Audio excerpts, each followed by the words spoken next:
So భూమి మీదికి ఒక అత్యంత పెద్దనైనటువంటి ఇంకొక శకలం రాబోతుంది, భూమిని ఢీకొట్టబోతుంది. సో దానికి కౌంట్ డౌన్ టైం స్టార్ట్ అయిందంటే 2040కి ఇది కౌంట్ డౌన్ స్టార్ట్ అవుతుంది.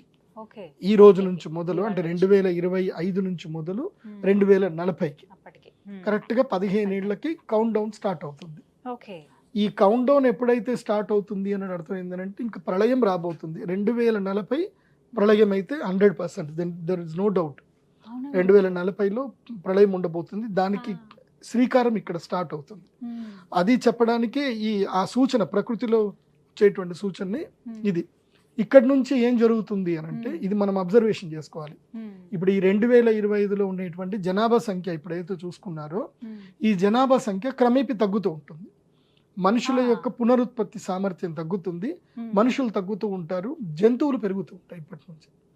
సూక్ష్మ జంతువులు, క్రిమి కీటకాలు, తరువాత ఇంకా వేరే జంతువులు ముఖ్యంగా ఏంటంటే అండజములు అంటారు. అంటే అండము అంటే గుడ్లలో నుంచి పెరిగేటువంటి జంతువులు పెరుగుతాయి, ఇప్పటి నుంచి చాలా పెరుగుతాయి ఇంకా.